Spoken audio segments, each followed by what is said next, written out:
Good morning. Welcome to Holston Valley Unitarian Universalist Church. I am the Reverend Tiffany Sapp, the minister of this church, and my pronouns are she and her. Thank you for joining us today for a very special service written by Unitarian Universalists of color to honor the Reverend Dr. Martin Luther King Jr. and the blood, sweat, and tears of the many people of the civil rights movement. An especially warm welcome to folks who are new or newer here. Our greeters at the welcome table by the door can help you get oriented if you have any questions. If you have little ones, our greeters can show you the way to the nursery, which is available during the service for children ages 6 and younger. The stories we're going to look at today can be kind of sad and difficult to hear. And yet, we are asking our older kids and our youth to stick with us through this important telling of our history and to pay special attention to the images on the screens that tell the story. Also, I want to invite our youngest people to listen for the role that kids played in the movement in the very last part of the story. And we know that all of us here can make a difference, often when we are needed the most. Today we will be singing several hymns from our hymnal that are civil rights songs and slavery era spirituals. Here in this white majority congregation, we approach these hymns with care, even a sense of reverence, understanding that there is a painful history connected to them. Today, these hymns are an invitation to deepen our understanding of this history. Our opening hymn is one of those slavery-era spirituals, Hush. It is hymn number 1040 in our thin teal hymnal. Let's rise in body or spirit and raise our voices together for this hymn number 1040, Hush. We are singing just the first verse for now.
Good morning. I'm Tom, and I'm your service leader today. My pronouns are he and him. Welcome to this community of caring and of justice seekers. Many of the people around you found a spiritual home here after searching for a place that was caring and welcoming of each of our individual gifts. What we share here is not an unchanging dogma, but an affirmation that we are called to be agents of love and justice, and to build a world where everyone is cherished for who they are. Doing that requires us, we who have privilege, to use our voices, our courage, and our resources to dismantle oppression in all its forms. This is part of our congregation's vision statement, where we seek transformation by pursuing justice. Let's now say our vision statement together as we light the chalice. We work together as a church to transform ourselves, our community, and our world by sharing love, pursuing justice, and seeking wonder.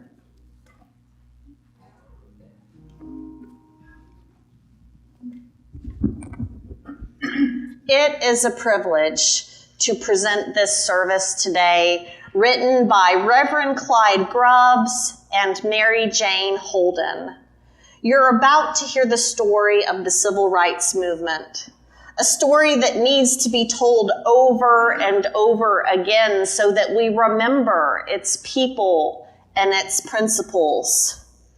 But it's not a comfortable story, and nor should it be. In fact, I wish us discomfort as the story and its pictures unfold. I wish us anger and unrest. I wish us holy agitation. I wish for all of us to leave this sanctuary at the end of this hour with fresh honor and appreciation for the mighty struggle that took place in our country in the 1960s, and for the way that that struggle continues today. In order to understand the power and meaning of the life of Martin Luther King Jr., we have to go back in history and explain who Jim Crow was. Jim Crow was a character in the minstrel shows that white Americans flocked to in the middle of the 19th century. The shows were full of music and dancing clowns and skits. Jim Crow was a black-faced actor, and the comedy was to depict African Americans as stupid and people to be made fun of. For many white Americans, Jim Crow defined what real African Americans were supposed to be like. So in wake of the Civil War and Reconstruction, when the white power structure of the southern states tried to find a way to continue the oppression of now free African Americans and instituted a group of laws putting African Americans in second-class status, they named those laws after the clown character Jim Crow. Jim Crow laws kept Black people in separate schools and in menial jobs. They effectively denied the African American people the right to vote by requiring that they take a test on the U.S. Constitution, which was waived for white people. The examiners always found that the African Americans failed the test. There was also a tax on voting in some jurisdictions, which kept poor voters, which African Americans most often were, off of the voter lists. And one of the most humiliating Jim Crow laws was the racial segregation of public transport. White folks rode in the front of the bus, and Black folks rode in the back.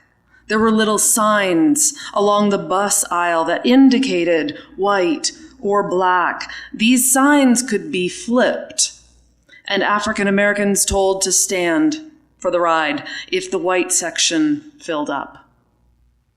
The African American people struggled against Jim Crow laws since their inception, but in 1954, the Supreme Court made a landmark decision. In Brown versus the Board of Education, the court made it clear that laws setting up separate schools were unconstitutional. Separate schools were inherently unequal, and they therefore violated the Equal Protection Clause of the Constitution. It was clear that Brown versus Board of Education meant an end to all forms of racial segregation in public facilities. But local Jim Crow laws would need to overcome one by one. The sharing of joys and sorrows is a time when this beloved community creates room for those among us who need to grieve or to celebrate happiness. Our caring takes the shape of collective listening to those joys and sorrows. We honor those who need healing by listening to these headlines now, and our caring extends to seeking out individuals later in the morning or during the week to listen to their fuller stories. If you'd like to share a joy or a sorrow in person, you can use these candles cards, which are located on the back table. And if you'd like to share a joy or a concern from a distance, please email minister@hvuuc.org. And we have several candles cards this morning. I want to start with an email that Kim Chaffin sent me. She says, "We want to express our deep gratitude for such an outpouring of love and support from our church community. It's hard to express how much it has helped to not worry about dinner during the crazy, chaotic days of running back and forth to hospitals. Alesha's hip surgery went well, and they are recovering at home, mostly in bed, but able to move a bit more each day. And Kim's mother is still in the hospital. She has good days and bad days, but the doctors seem perplexed about how long the recovery is taking. We are with her as much of the day as we can be," Kim writes, "because she is so anxious and confused. Right now, we are hoping for enough recovery to get her discharged into a transitional care facility. Again, thank you for all the expressions of love, the food sign-ups, the checking in on us, and just any positive healing vibes you've sent our way. We love you." We have heard from Helga, a friend of our congregation, that she has undergone hip surgery and is experiencing some hardships and just wants us to keep her in our thoughts and light a candle for her. And the family of Gerald Keep wants to share that we will be having a celebration of life service for him here on February 3rd at 2 p.m.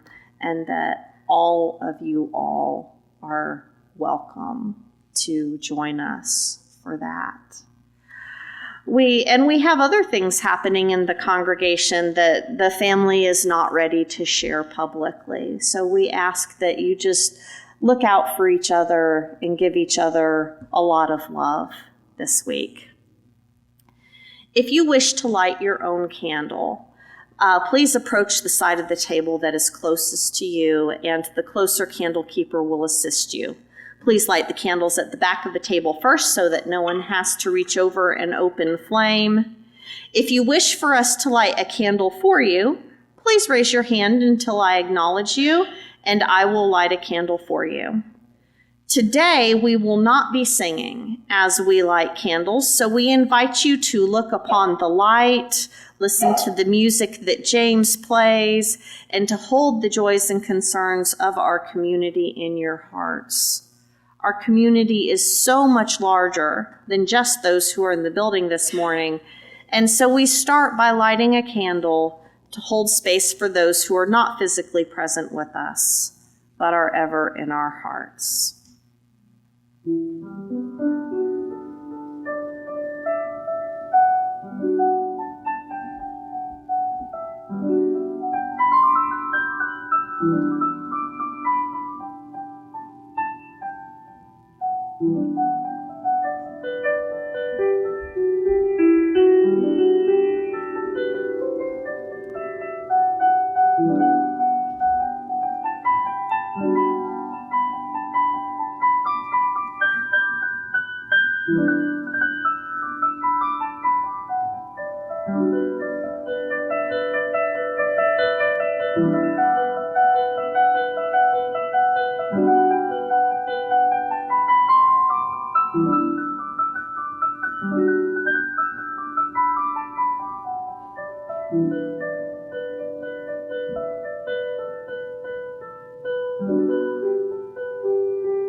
remains unspoken in our hearts and minds. When I breathe in, I breathe in peace. When I breathe out, I breathe out love. When I breathe in, I'll breathe in peace. When I breathe out, I breathe out love. When I breathe in, I'll breathe in peace. When I breathe out, I'll breathe out love. When I breathe in, I'll breathe in peace. When I breathe out, I'll breathe out love. When I breathe in, I'll breathe in peace.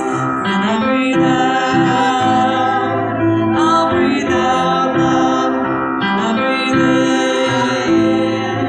I'll breathe in peace. When I breathe out, I'll breathe out love.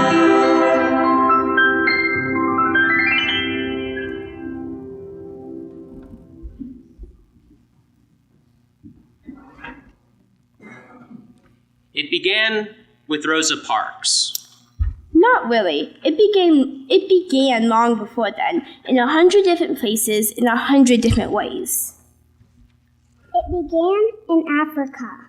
It began when the first slaves were brought to America. It began with the Proclamation, with the Civil War, and the Reconstruction, with all those broken promises.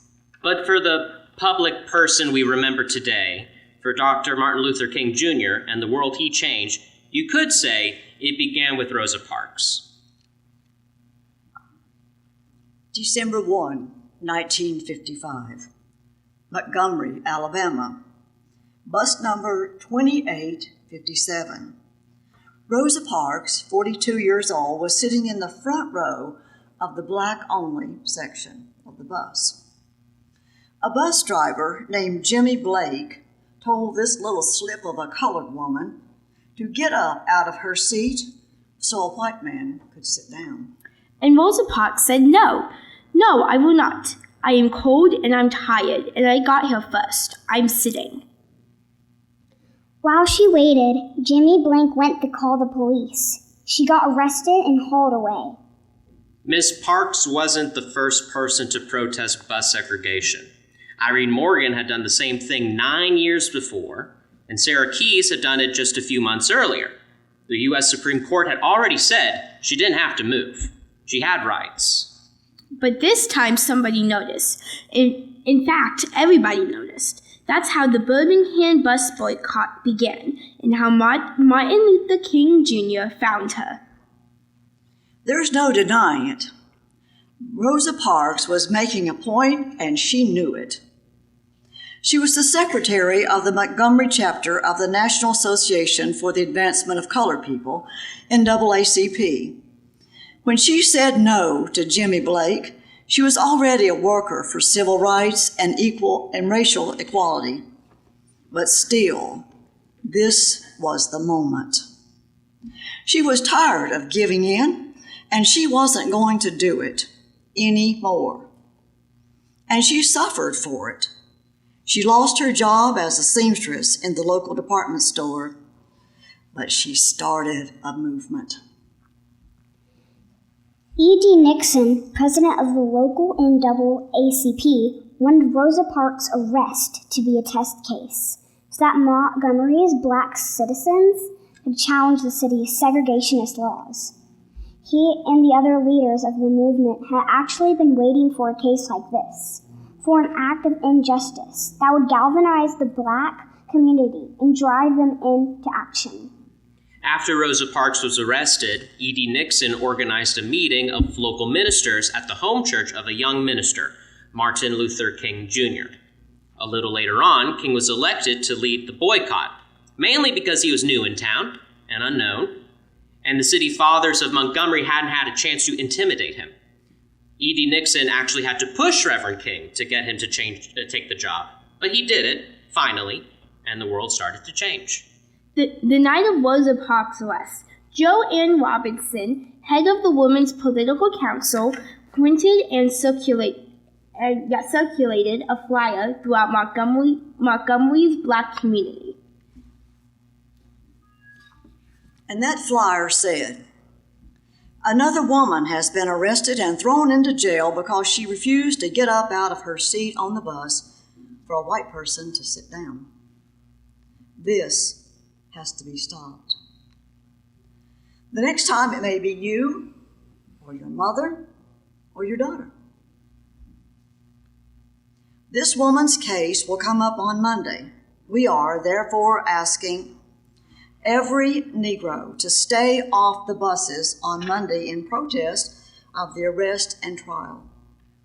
Don't ride the buses to work, to town, to school, or anywhere on Monday. You can afford to stay out of school for one day if you have no other way to get there except by bus. You can afford to stay out of town for one day. If you work, take a cab or walk. But please, children and grown-ups, don't ride the bus at all on Monday. That was December 2nd. On December 3rd, almost no black people rode the buses in Montgomery, Alabama. Instead, boycotters just stayed home or organized carpools.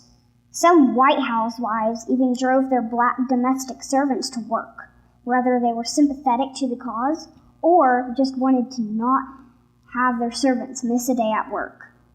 Dr. King said it best himself. A miracle has taken place. The city didn't like that. They pressured local insurance companies to stop insuring cars used in carpools. So the boycott leaders arranged policies with Lloyd's of London. Black taxi drivers helped too. They charged their black fares only 10 cents for a ride, the same price as a bus ride. And when the city officials heard about that, they passed a law saying it was illegal to charge a rider less than 45 cents. That didn't stop it. It just got bigger. People started riding bicycles. They started walking. They even rode mules and horse-drawn buggies. And across the country, black churches raised money to support the boycott. They even collected shoes to replace the worn-out footwear of the Montgomery's black citizens. The white racist power structure, part of the group called the White Citizens Council, fought back. Martin Luther King Jr.'s and Ralph Abernathy's house were firebombed. So were 4 Baptist churches. Boycotters were attacked and beaten all over town. Finally, the city of Montgomery hauled out a law passed back in 1921 and started arresting protesters for hindering a bus. And one of those arrested was Dr. King. He ended up spending 2 weeks in prison and becoming a national celebrity. Much later, Dr. King said these words. I was proud of my crime. It was the crime of joining my people in a non-violent protest against injustice. The Montgomery bus boycott was an 11-month mass protest that ended with the U.S. Supreme Court ruling that public bus segregation is unconstitutional. Dr. King saw it was about much more than that. It wasn't just about a black woman in Montgomery getting pushed around. It wasn't just about one law in one city. It was about the rights of all black people. It was time to stand up. King said, Let's join together to say King's words, which are on the monitors. In all our actions, we must stick together. Unity is the great need of the hour. And if we are united, we can get many of the things that we do not only desire, but what we truly just believe in. By the way, Rosa Parks came out okay. She was awarded the Congressional Gold Medal, and there's a statue of her in the National Statuary Hall in Congress. When she died, she lay in honor in the Capitol Rotunda in Washington, D.C. only the third private citizen to lie in honor in the rotunda, Rosa Parks.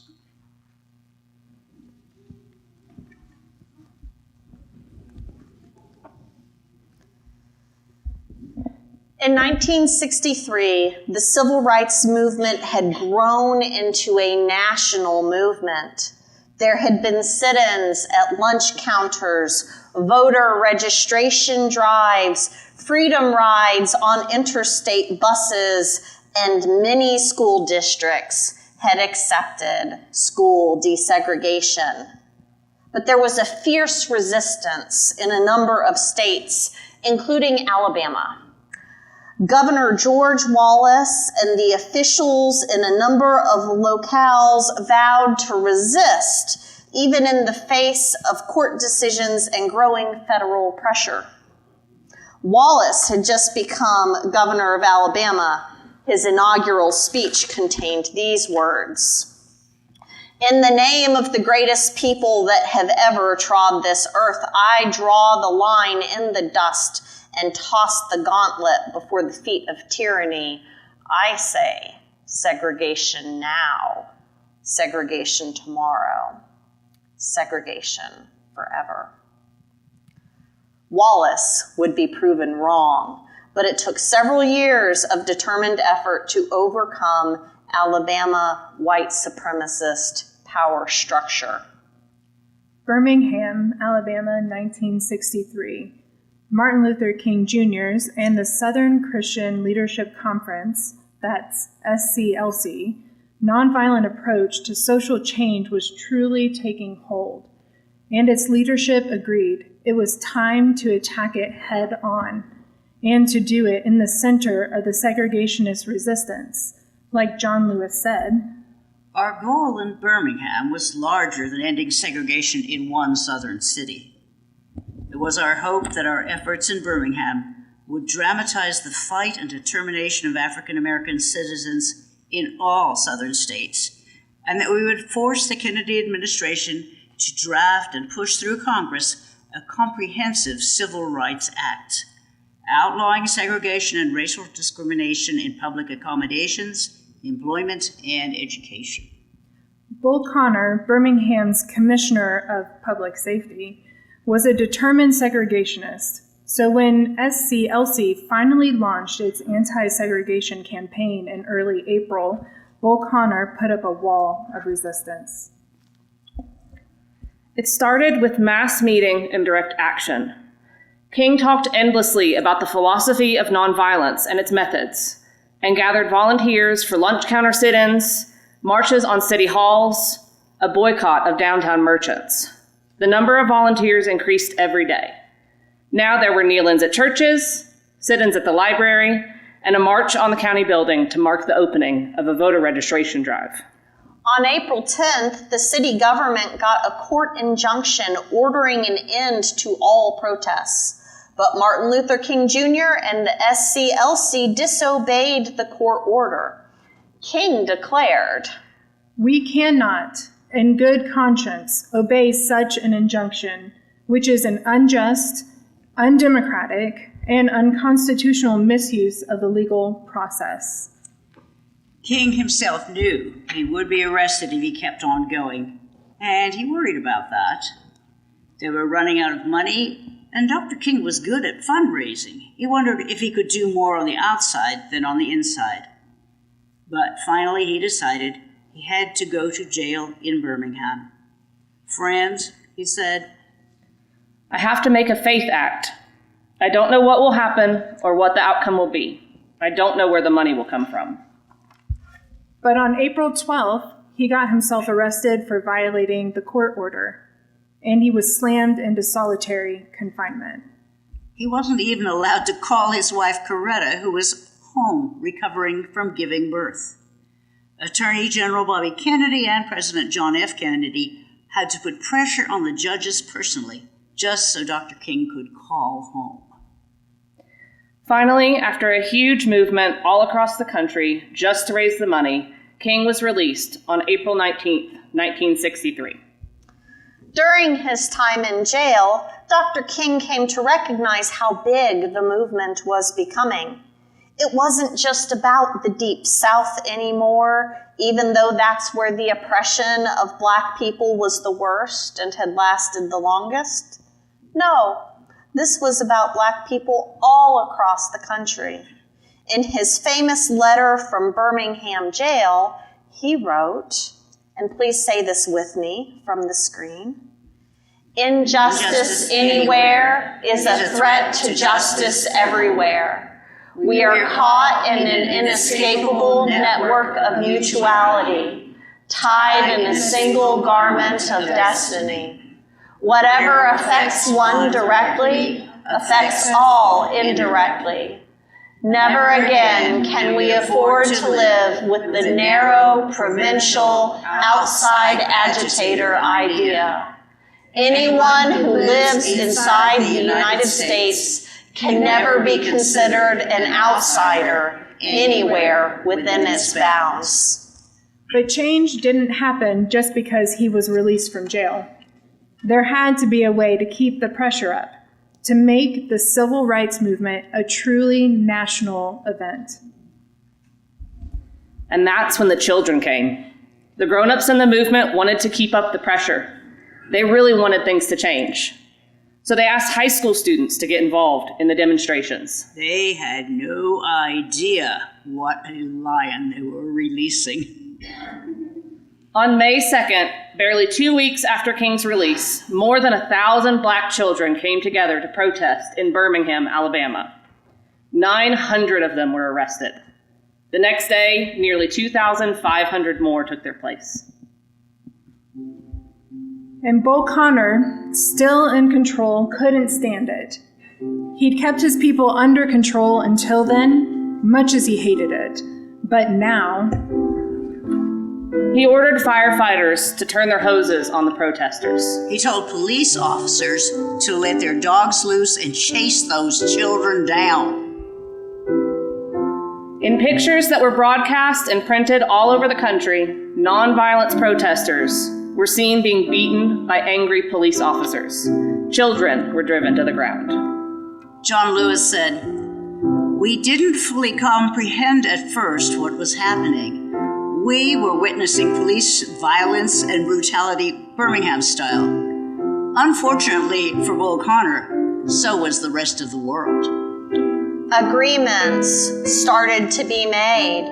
Pledges for desegregation of public accommodations, for more fair hiring practices, for better communication between Black and white leaders. but the white racists couldn't stand that. The home of Dr. King's brother was bombed. Another bomb was planted near the motel where King was staying. A bomb went off on Sunday at 9:45 a.m. at the 16th Street Baptist Church and killed 4 little girls. It killed 4 little girls at Sunday school. It was a national issue now. It was time for everyone, young and old, rich and poor, to join in solidarity together. On August 28th, 1963, more than 200,000 demonstrators showed up in Washington, D.C. and marched to the Lincoln Memorial. That's where Martin Luther King Jr. gave the speech that everyone remembers, the speech about his dream that became everyone's dream. Let's join in the longing for this dream with another African American spiritual. There is more love somewhere. It's in your thick gray hymnal, hymn number 95. Please rise in body or spirit to join with us, singing this song of longing and hope.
Martin Luther King Jr. did not ask to be the leader of the civil rights movement. The Montgomery NAACP was looking for a spokesperson, and Martin Luther King Jr. was asked to speak on their behalf. The bus boycott made national news, and the young minister became a national figure. He had read about Gandhi in college and had training in nonviolent resistance, but lead a mass movement based on those principles? That was a new thing. Over the course of the 11 years after Montgomery, Martin Luther King Jr. became a world figure. He was awarded the Nobel Peace Prize.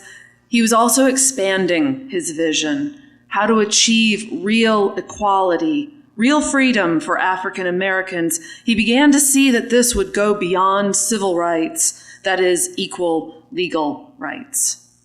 He began to see that the problem was unequal distribution of wealth, that white, Asian, Latino, Native American, and African Americans were all suffering together in a system that perpetuated inequality and poverty. In the last days of his life, he became critical of the corporate power structure and of U.S. foreign policy. He began to see the struggles in Africa and Latin America and in Vietnam against colonialism as part of the same struggle that he was engaged in. He made plans to join the civil rights movement with the labor movement in what he described as a poor people's movement. He died in Memphis, Tennessee. He was there to support the sanitation workers' strike, a strike of white workers and African American workers who had united in the Deep South for their rights to organize and to have decent wages. The concrete results of the movement changed the world. The Civil Rights Act of 1964, the Voting Rights Act of 1965, they led directly to the enfranchisement of African Americans and directly to the 2009 Inauguration Day the country celebrated 15 years ago when our country's first African American president took office. But in the final days of his life, Dr. King saw his mission widen even more. As the war in Vietnam grew deeper and wider, as thousands and thousands of Black people and white people and Asian people on both sides of the war continued to die, he saw that the quest for civil rights was a quest for human rights, that it was about the oppression of all people, of every race, all around the world. Today, we honor Martin Luther King Jr. We give thanks for the movement that changed the world for the better and continues to change it today. And we remind ourselves that whatever color we are, wherever we come from, whoever we are, this is our movement too. We are all part of the plan. We are all citizens of the world.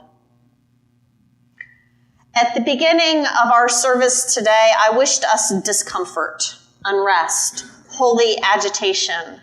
How will we move forward today into the continuing struggle to recognize the racism and the culture of white supremacy in which all of our institutions and all of American life are steeped?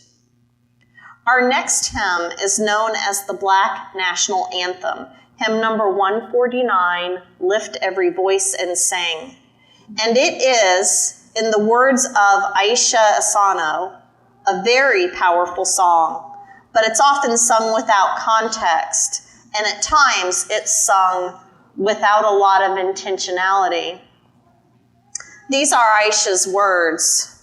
She says about this hymn, "It's easy to open the hymnal and sing along without necessarily processing what we're saying, what the words really mean.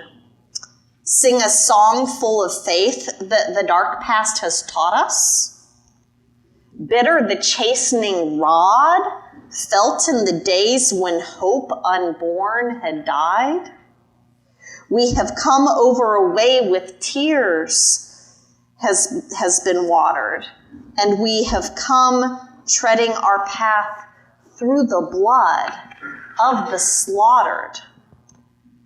This song deserves to be sung with attention. It is a song that starkly names the horrors and violence of racism in this country, and it is a song that should make us uncomfortable. Uncomfortable with the history that it calls upon, uncomfortable with the fact that the struggle for racial justice continues and has not quite come as far as it should have by now. How can anyone sing the words, treading our path through the blood of the slaughtered, without a deep discomfort? So when we sing this song, will you join me in singing with intentionality? Will you join me in the discomfort? Discomfort with the pain and horror that those words refer back to, and discomfort with the fact that those words do not only refer to a distant history, but also what is still happening. Will you commit to sitting with your own discomfort, and then will we tap in to that discomfort to do something? Will you lift your voice and sing until earth and heaven ring with the harmonies of liberty?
Somebody's calling your name.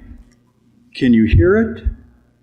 Calling you to a past not quite forgotten, calling us to a future not fully imagined. Hush, hush. Somebody's calling our name. What shall we do? Thank you for being with us today. We'd love if you could stay for coffee hour. If you're visiting, we invite you to leave your information at the welcoming table and to grab a brochure. Please consider joining us tomorrow, January 15th, when we will be marching in Johnson City's Martin Luther King Day's Unity Walk. The walk starts at noon at the Carver Center, but we're going to try to gather around 11:30 around our banner to make sure we don't miss anyone. And please watch over our Facebook page in case there's any weather-related cancellations. Mark your calendar for February 4th, where Justin, our Director of Religious Education, along with Reverend Tiffany, will be offering a workshop about exploring religious trauma. You can see our e-news for more information or reach out to Justin at dre@hvuuc.org. And we are about to have a special called congregational meeting about an official gun safety statement. Anyone may attend, but only members of the congregation may vote on this matter. Please look at your bulletin for more information. For our closing hymn, we return to Hush, number 1040, in the smaller teal hymnal. This time we will sing the first 3 verses. This is also when we collect the offering. The offering supports our building, our staff, our social justice efforts, our learning opportunities, and so much more. We hope you can give generously to support the ministries of this community. Please rise with us in body or spirit for our closing hymn, number 1040, Hush.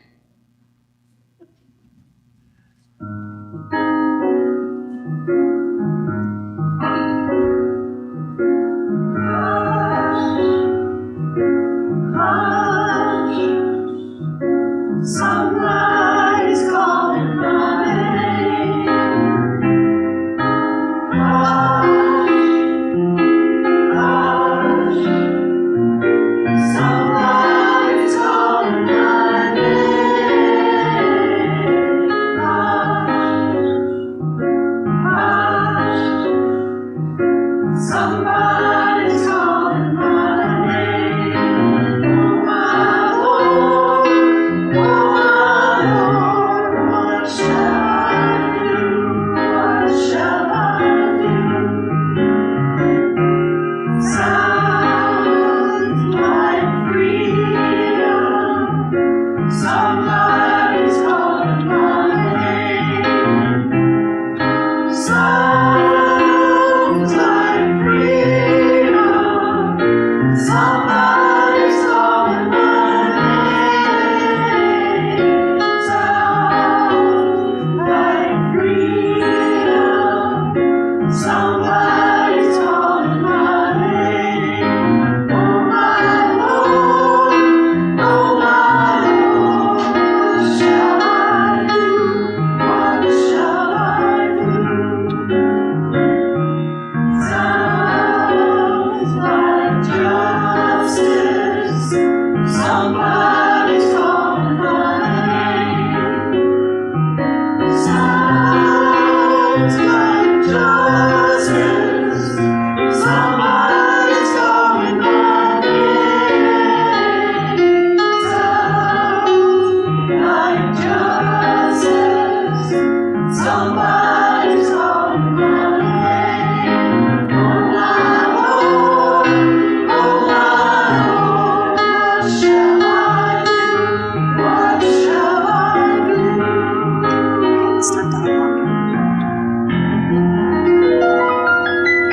May justice lead us to the calling of this moment. May wonder meet us right where we're at. May we discover our collaborators and our companions, and may love guide us on our journey for transformation. Blessed be, amen, and go in peace.